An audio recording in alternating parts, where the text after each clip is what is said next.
অন্তত পক্ষে দেখতে পারেন যে আমরা কি বলার চেষ্টা করছি। সবশেষে বাংলাদেশ সরকারের 2041 সালের মধ্যে উন্নত দেশে পদার্পণ করার লক্ষ্যকে সামনে নিয়ে আমরা 13টি জায়গায় কাজ করেছি এবং আমাদের ইশতেহারের সমস্ত কিছু আমরা উপস্থাপন করছি। প্রথমটি হলো ভাবমূর্তি। আপনারা সকলে জানেন যে সরকারের সাথে জাতীয় এবং আন্তর্জাতিক গণমাধ্যমের সাথে সামাজিক যোগাযোগ মাধ্যমের সুযোগ নিয়ে বাংলাদেশে অবস্থিত দূতাবাস, দাতা সংস্থা, আন্তর্জাতিক দাতা সংস্থাগুলোর সাথে সুসম্পর্কের ভিত্তিতে এবং আমাদের বিজিএমই এর পিআর সেল কাজে লাগিয়ে আমরা বিশ্ব দরবারে আমাদের ভাবমূর্তি এবং সক্ষমতাকে তুলে ধরার জন্য অকুণ্ঠ চেষ্টা করেছি।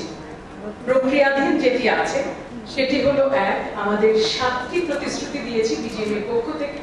7টি প্রতিশ্রুতিকে সামনে এগিয়ে নিয়ে যাওয়া, স্কেল আপ করা, সেটির জন্য আমাদের একেবারে একটা ডেফিনিট কমিটমেন্ট আছে। একই সাথে 28শে মার্চে আপনারা জানেন যে ইউএনডিপি এবং জিআরআই এর উদ্যোগে সহ আমাদের সাস্টেইনেবিলিটির জন্য আরেকটি ক্ষেত্র তৈরি করেছি, যাতে করে যারা সাস্টেইনেবিলিটি রিপোর্টিং করছেন তারা অন্তত পক্ষে এই সেলফ রিপোর্টিং এর মধ্যে দিয়ে যেন স্বীকৃত হন রাষ্ট্রের পক্ষ থেকে এবং শিল্পের পক্ষ থেকে। এই কারণে পিএমওর যিনি চিফ কোঅর্ডিনেটর আছেন মিসেস জুয়েনা আজিজ, উনি এবং ইউএনডিপি এবং আমরা সকলে একসাথে থেকে এবং জিআরআই সাউথ এশিয়া সাথে থেকে একটি স্বীকৃতি পত্র দিয়েছি 47টি কারখানাকে। আমরা আশা করি এসডিজি গোলের সাথে যারা অ্যালাইন করবে তারা এটা অন্তর্ভুক্ত হবেন সকলে। ভবিষ্যৎ পরিকল্পনায় রয়েছে ফিজিক্যাল, ভার্চুয়াল এবং হাইব্রিড পদ্ধতিতে দূতাবাস কেন্দ্রিক রোড শো করা, নিজস্ব প্রোডাকশন হাউস করা, যাতে করে আমাদের বিজিএমই অডিও ভিজুয়াল এবং ইনফোগ্রাফিক্স তৈরি করে তাৎক্ষণিকভাবে নিজেদের প্রচার করতে পারি। রাষ্ট্রপতি ভবন এবং পররাষ্ট্র মন্ত্রণালয়, গার্মেন্টস সহ রপ্তানিযোগ্য অন্য সমস্ত পণ্যের গ্যালারি তৈরি করা, যাতে করে আমাদের অংশীজনেরা যেন রপ্তানিযোগ্য পণ্য সম্পর্কে জানতে পারে। দ্বিতীয়, ব্যবসা পরিচালনায় ব্যয় কমানো এবং সহজীকরণ। অর্জন আপনারা সকলেই জানেন, আমি বরং না বলি কারণ লেখা আছে। প্রক্রিয়াধীন যা আছে সেটি হলো করোনার প্রভাব মোকাবেলায় শ্রমিক কর্মচারীদের বেতন ভাতা বাবদ প্রদত্ত ঋণ প্রণোদনার পরিশোধের সময়সীমা 2 বছরে 18 কিস্তির পরিবর্তে 3 বছরে 30 কিস্তিতে উন্নয়ন করা, যেটি আমরা অলরেডি প্রস্তাব দিয়ে দিয়েছি সরকারের কাছে। এছাড়া অন্ততপক্ষে করোনায় ক্ষতিগ্রস্ত পোশাক কারখানাগুলো সৃষ্ট ব্যাংকের দায় দেনার সুদমুক্ত ব্লক অ্যাকাউন্ট 10 বছরের জন্য স্থিতি অবস্থায় রাখা, এটিও প্রক্রিয়াধীন আছে। একই সাথে সংশ্লিষ্ট সংগৃহীত ব্যাট সংক্রান্ত সমস্ত পণ্য বা সেবায় ব্যাট মৌকুফ করা, রপ্তানির বিপরীতে উৎসকর 0.25 বলবৎ রাখা আগামী 5 বছর, ইআরকিউ ফান্ড থেকে রপ্তানি উন্নয়ন ব্যয় আয়কর কর্তন না করা, রপ্তানির বিপরীতে নগদ সহায়তার উপরে আয়কর কর্তন না করা, রপ্তানিমুখী তৈরি পোশাকগুলোকে কাঁচামাল আমদানির ক্ষেত্রে এইচএস কোড বন্ড লাইসেন্স উল্লেখ না থাকলেও বিজিএমইএতে সার্টিফিকেট গ্রহণ করে বন্ডের আওতায় মাল খালাসের ব্যবস্থা করা। শুধু সেটি না, ডিহিউমিডিফায়ার এবং ইন্ডাস্ট্রিয়াল র্যাকিং সিস্টেমের জন্য শুল্ক মুক্ত প্রস্তাব দিয়েছি আমরা অলরেডি। এবং ভবিষ্যৎ পরিকল্পনায় যদি আমরা নির্বাচিত হয়ে আসি তাহলে লাইসেন্স নবায়নের ক্ষেত্রে 5 বছর মেয়াদ উত্তীর্ণকরণ, নগদ সহায়তার ক্ষেত্রে সিএ ফার্মের সহায়তায় অডিট রহিতকরণ, প্যাকিং ক্রেডিটের সুদের হার কমানো এবং সময়কাল বৃদ্ধি, কাস্টমসের ওয়ার্কিং কমিটির সাথে মাসিক মিটিং করে এর জবাবদিহিতা নিশ্চিত করা। এখন কিন্তু মাসিক মিটিং হয় না, কিন্তু আমাদের একটি কমিটি ইতিমধ্যেই হয়েছে যা বেশ গতিশীল। এবং প্রক্রিয়াধীন আরো কিছু কাজ রয়েছে, যেরকম মূলধনী যন্ত্র আমদানিতে মূসক বিভাগীয় কর্মকর্তার প্রত্যয়নপত্র নেওয়ার বিধান বাতিল করা, কারখানা সম্প্রসারণের ক্ষেত্রে সম্প্রসারিত অংশের জন্য আমদানি শুল্ক রেয়াত করা। যেটা হচ্ছে সেগুলো যে কারখানাগুলো যদি বাড়ায় তার ফ্লোর, তখন কিন্তু তার উপরে আবার নতুন করে সে যখন ফায়ার ইকুইপমেন্ট আনে সেটার উপরে আবার এক্সট্রা বসানো হচ্ছে, ডিউটি বসানো হচ্ছে, সেটি যেন রহিত করা, সেটিও প্রক্রিয়াধীন আছে।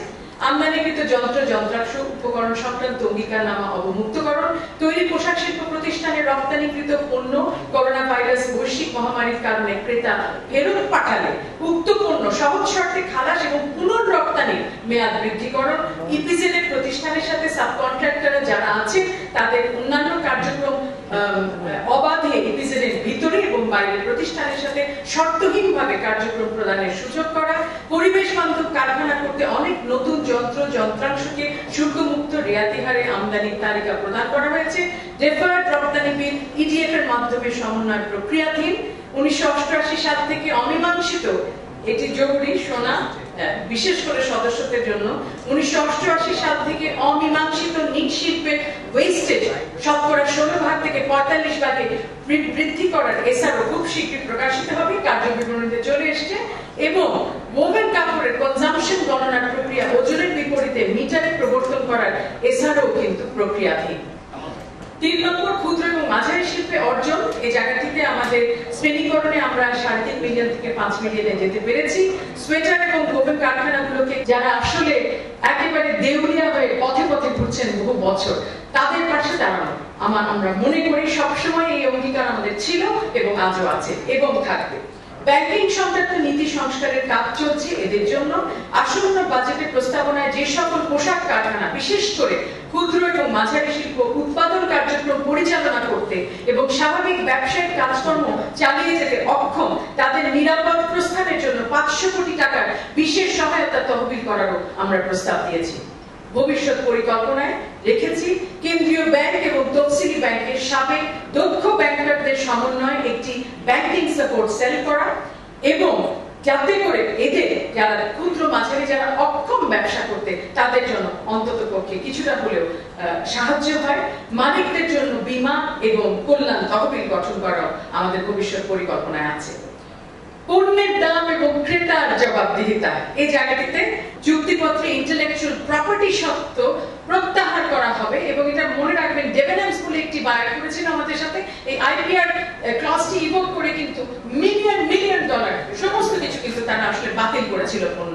কারখানার রপ্তানিকৃত পণ্যের পেমেন্ট নিশ্চয়তার জন্য বাস্তব ভিত্তিক নীতিমালা প্রণয়নে কাজ করতে হবে। 4, রপ্তানির অপ্রত্যাশিত মূল্য আনয়নের ক্ষেত্রে বিজিএমইএ, বাংলাদেশ ব্যাংক এবং সংশ্লিষ্ট বাংলাদেশ দূতাবাসকে সম্পৃক্ত করে একটি শক্তিশালী এবং কার্যকর সেল তৈরি করা হবে। বর্তমানে কিন্তু এই কাজটি আমরা করছি সেল তৈরি করা ছাড়া। যার সমস্যা হচ্ছে তার জন্য আমরা ব্যাংকে বলছি এবং সেই দূতাবাসকে কাজে লাগাচ্ছি, এবং আমাদের যারা বিদেশে যতগুলো দূতাবাস আছে প্রত্যেকে আমাদের সাথে একসাথে কাজ করছেন। কাজে খুব ফর্মালি না করলেও আমরা ইনফর্মালি এই কাজগুলো কিন্তু প্রত্যেকের জন্য, প্রত্যেকটি মালিকের জন্য কাজ করে যাচ্ছি। শিল্পের নিরাপত্তা এবং নিজস্ব সক্ষমতা, আপনারা জানেন দীর্ঘ 7 বছর অ্যাকর্ড অ্যালায়েন্স এদেশে ছিল।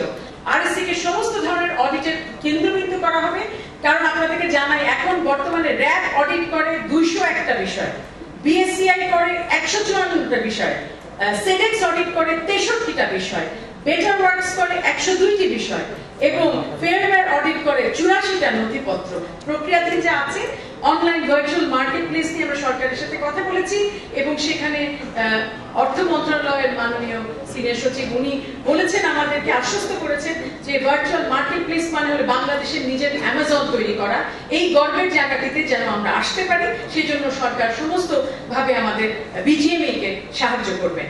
এবং B2C মার্কেটের মাধ্যমে কোম্পানি গঠন প্রক্রিয়াধীন আছে, এবং আমেরিকান অ্যাপারেল এবং ফুটওয়্যার অ্যাসোসিয়েশন AAF এর সাথে যুক্তরাষ্ট্রের তুলা দিয়ে যুক্তরাষ্ট্রের রপ্তানির ক্ষেত্রে শুল্কমুক্ত সুবিধাটিও প্রক্রিয়াধীন আছে। আমরা সরকারের যেটি IDTP প্ল্যাটফর্ম হচ্ছে সেটার সাথেও আমরা আমাদের অঙ্গীকারবদ্ধ হয়েছি, যাতে করে IDTP প্ল্যাটফর্ম যেটি এখন অ্যালফা টেস্টিং পর্যায়ে আছে তার সাথে যেন আমরা এক হয়ে শ্রমিকদেরকে টোটালি ক্যাশলেস নিয়ে যেতে পারি। সদস্যদের বায়োমেট্রিক আইডির মাধ্যমে সেবা নিশ্চিত করার কাজও শেষ হয়েছে। শ্রমিক, মালিক, পুলিশ সবার সমন্বয় আমরা খুব সহজে একটা হোয়াটসঅ্যাপ গ্রুপ করেছিলাম যখন আমরা এসেছিলাম। শুধু একটি হোয়াটসঅ্যাপ গ্রুপের ভিত্তিতে কিন্তু আজকে যখন শিল্প পুলিশ কোথাও কোনো কিছু হয় তখন কিন্তু আমরা 1 সেকেন্ডে জানি এবং সকলে মিলে একসাথে কাজ করতে পারি। কাজেই বুঝতে হবে যে অনেক সময় ছোট ছোট কাজ অনেক বড় ফল রাখতে পারে, এটিও আমাদের সময় হয়েছে। সদস্যদের সেবা এবং তথ্য প্রদানের জন্য বিজিএমইএ অ্যাপসও তৈরি করা হয়ে গেছে, প্রক্রিয়াধীন আছে। যে সমস্ত পোশাক কারখানা আমরা বাজেটে প্রস্তাব দিয়েছি যারা ডিজিটাল পেমেন্ট করবেন, যারা শ্রমিকদেরকে ডিজিটাল পেমেন্ট করবে তাদেরকে কর্পোরেট হারে 2% অতিরিক্ত হ্রাসকরণের প্রস্তাবও কিন্তু আমরা বাজেটে দিয়েছি, যাতে করে ডিজিটালাইজেশন এনকারেজ হয়। এবং আমি আইডিটিপির কথা অলরেডি বলে দিয়েছি, এবার ভবিষ্যৎ পরিকল্পনায় বলি। কমার্শিয়ালদের জন্য ডিজিটাল আইডি প্রদান করা হবে, বন্ড ম্যানেজমেন্টে অটোমেশনের আওতায় নিয়ে আসা হবে, ইনসেন্টিভ সহ বিজিএম এর সমস্ত কার্যক্রমকে ইআরপির অধীনে পরিচালিত করা হবে। এলপিসি গ্র্যাজুয়েশন নিয়ে অনেকে অনেক কথা বলছে, বিস্তারিত দেখে নিন। এটা শুধু বলি যে আমরা প্রথম সংগঠন যারা সিডনি অস্টিন বলে একটি লিগ্যাল একটি ফার্মের সাথে ব্রাসেলস থেকে তাদের সুবিধা নিচ্ছে এবং তারা দুটি পলিসি পেপার আমাদেরকে অলরেডি দিয়ে ফেলেছে। কাজে আমরা করব বলছি না, আমরা করছি এবং তাদের সাথে কথা এগোচ্ছি এবং সরকার এটার সাথে সম্পৃক্ত আছে, পররাষ্ট্র মন্ত্রণালয় এর সাথে জড়িত, একই সাথে ইআরডিও জড়িত। এগুলো নিয়ে আমরা কাজ করছি কারণ আমাদের আসলে আউটরিচ বাড়াতে হবে। এবং থ্রেশহোল্ডের কথায় সবাই বলছেন থ্রেশহোল্ড কি করে বাড়াতে হবে, এই জন্য কিন্তু আমরা উত্তর দিয়ে দিয়েছি। সেটি হলো আমাদেরকে যেটা সিডনি অস্টিন বলেছে সেটি আমাদের মাথায় রাখতে হবে, বস্ত্র এবং পোশাক খাতের যেগুলো সম্পৃক্ত খাত সেগুলোকে যাতে অন্তত পক্ষে এনকারেজ করা হয়, সেটির একটি প্রস্তাব দিয়েছি আমরা বাজেটে। ইনোভেশন সেন্টারের বার্ষিক কর্মসূচি এবং ক্যাপাসিটি বিল্ডিং এর জন্য আমরা টাকা চেয়েছি বাজেটে। ইনোভেশন হাবে সংশ্লিষ্ট যন্ত্রপাতি স্থাপনের পরিকল্পনাটিও প্রক্রিয়াধীন আছে এবং বিনামূল্যে সফটওয়্যার দিয়েছে একটি তথ্য প্রযুক্তি কোম্পানি আমাদেরকে। বিদেশি অবস্থিত বাংলাদেশের ডিজাইনারদেরকে কনসালটেন্টও নিয়োগ দেওয়া হয়েছে যাতে করে দেশীয় কাপড়গুলো নিয়ে কাজ করতে পারে। এগুলো সব করা কিন্তু ভবিষ্যৎ পরিকল্পনায় লোকাল সোর্সিং এর পরিচিতি বাড়ানোর জন্য ইনোভেশন সেন্টারকে ব্যবহার করা, নতুন উদ্ভাবনকে মালিকদেরকে পরিচয় করিয়ে দেওয়ার জন্য ইনোভেশন সেন্টারকে কাজে লাগানো, প্রোডাক্ট ডেভেলপমেন্ট করার সুবিধার্থে একটি পেশাদার পুল অফ ডিজাইন কনসালটেন্ট তৈরি করার সাহায্য দেওয়া হবে বিজিএমএ থেকে। সাস্টেইনেবিলিটি এবং এসডিজি 1000 কোটি টাকার টিইউএফ ফান্ড অনুমোদিত হয়েছে, আপনারা সকলে জানেন। এটি আমাদের সুস্পষ্ট বাজেটে একটি গত বাজেটে আমাদের প্রস্তাবনা ছিল। আমরা অত্যন্ত কৃতজ্ঞ মাননীয় প্রধানমন্ত্রীর কাছে, কারণ তিনি আমাদের 1000 কোটি টাকা টিইউএফ ফান্ডটি অনুমোদন করে দিয়েছেন। বাংলাদেশের প্রথম অ্যাসোসিয়েশন হিসেবে অত্যন্ত গর্বের সাথে বলছি যে আমাদের এই প্রথম জিআরআই মানদণ্ডে সাস্টেইনেবিলিটি রিপোর্ট প্রকাশ পেয়েছে এবং 47টি কারখানা, আগেও বলেছি যে আমরা মাত্র সার্টিফিকেট দিয়ে শেষ করলাম। প্রক্রিয়াধীন যা আছে আসন্ন বাজেটে সার্কুলার ফ্যাশন পণ্য তৈরি এবং রপ্তানিতে এবং এই খাতে বিনিয়োগ উৎসাহিত করতে নীতি সহায়তার প্রস্তাব প্রক্রিয়াধীন। মেধাবী শিক্ষার্থীদের উচ্চশিক্ষা অর্জনের লক্ষ্যে এশিয়ান ইউনিভার্সিটি ফর উইমেনের সাথে পোশাক কর্মীদের উচ্চশিক্ষা অর্জনে সহায়তা করা, এটি আমরা করেছি। পোশাক কর্মীদেরকে মানসিক স্বাস্থ্য বিকাশে উপদেশ কর্মসূচি দিয়েছি। শুধু সেটি নয়, কারখানার দিবাযত্ন কেন্দ্রে অনলাইনে শিশু শিক্ষা কার্যক্রম পরিচালনা করছি। বিনামূল্যে কোভিড টেস্ট করার জন্য পিসিআর ল্যাব প্রতিষ্ঠা করেছি আমরা। প্রক্রিয়াধীন যা আছে আসন্ন বাজেটে শ্রমিকের পুষ্টি, বাসস্থান, যাতায়াত এবং শিক্ষা বাবদ 200 কোটি টাকার বরাদ্দের জন্য প্রস্তাব প্রক্রিয়াধীন আছে।